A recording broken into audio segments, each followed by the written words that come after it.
안녕하세요. 울산병원 응급의학과 전문의 곽경훈입니다. 오늘 육아 119에서는 이제 소아에서 잘 나타나기 쉬운 안전사고에 대해서 말씀드리도록 하겠습니다.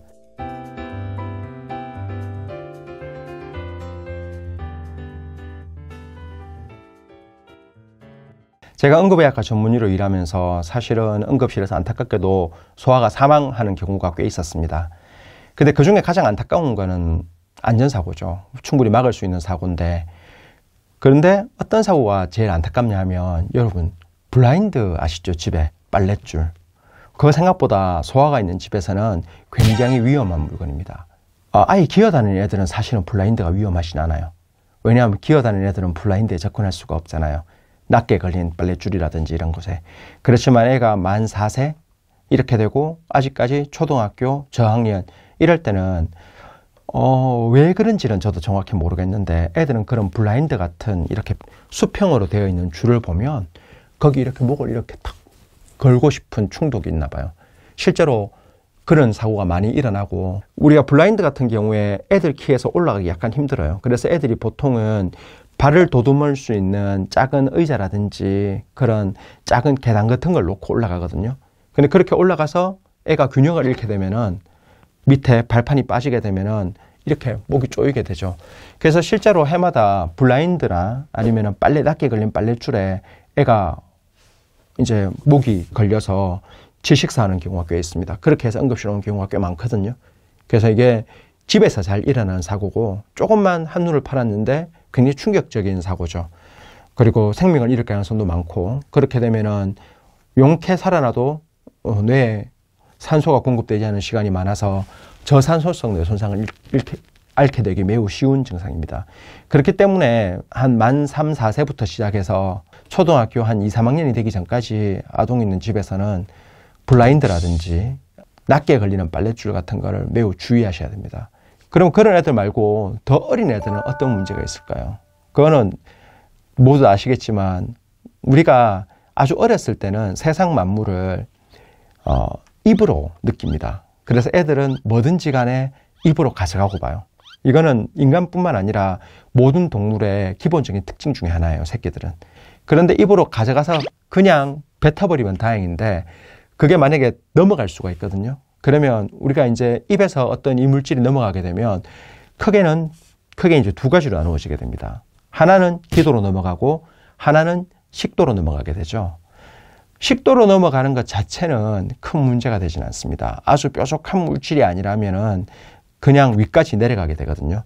물론 식도로 넘어가는 경우에도 이물질이 위까지 내려가지 않고 식도에 걸리거나, 혹은 그 물질이 그냥 콩알이라든지 바둑돌처럼 동그란 게 아니라 날카롭다든지, 아니면 동그란 물질이지만 배터리 있잖아요. 작은 건전지 같은 거, 건전지보다 더 작은 그런 전지, 리튬 전지 같은 게 넘어가게 되면 그게 소화되면서 나오는 물질이 안에 부식되고 또 중금속이 안에 들어있기 때문에 매우 심각한 증상이거든요. 그럼 그렇게 되면 그건 꼭 빼야 돼요, 소아내시경원에서. 그래서 그렇지만 이제 그냥 동그랗고 작고 무슨 플라스틱 알갱이라든지 이런 거는 큰 문제가 되진 않아요, 식도로 넘어가면.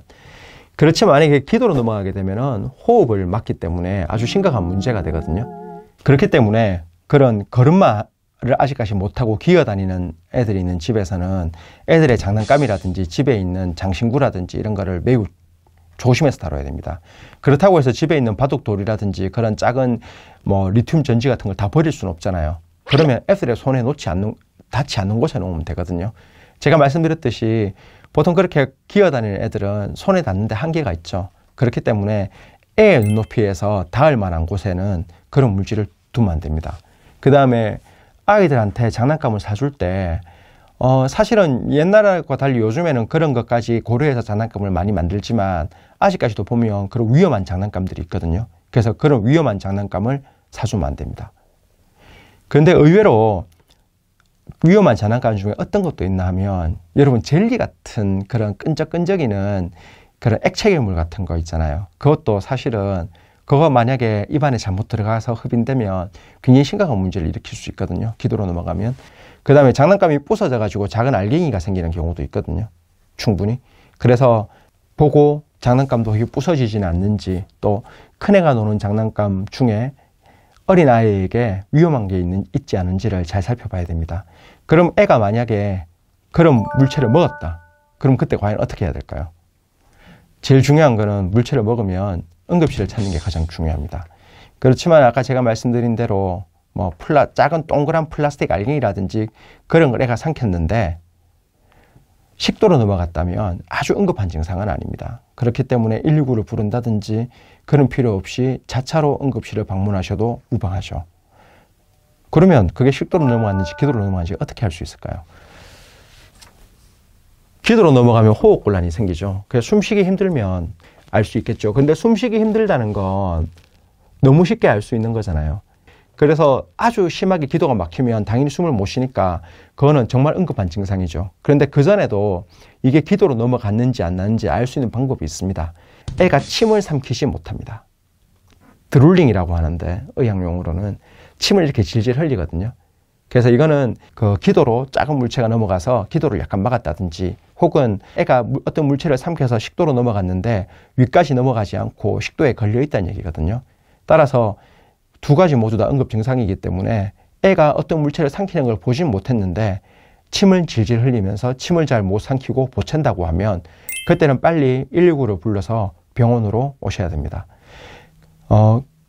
왜 119를 부르는 게 중요하냐 하면 기도에 이물질이 들어가게 되면 지금은 완전히 막고 있지 않더라도 점점 더 기도를 막아가지고 아예 호흡을 못 해가지고 심정지에 빠지는 경우도 있거든요.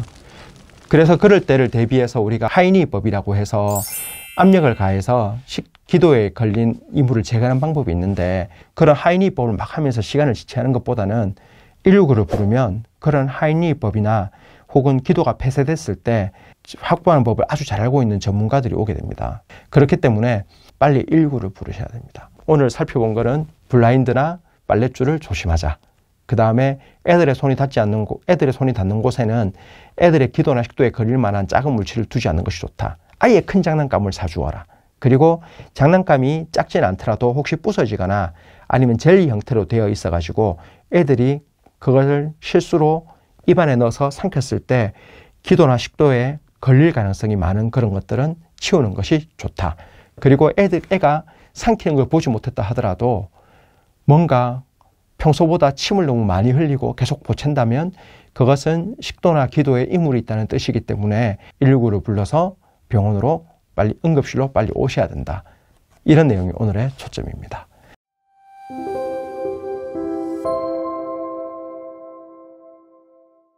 언제나처럼 영상이 도움이 되셨다면 좋아요, 구독을 잊지 마시고 하이니법이 궁금하시다면 댓글에 남겨주시면 하이니법을 가르쳐주세요 이런 댓글이 많으면 제가 다음 시간에 가르쳐드리도록 하겠습니다.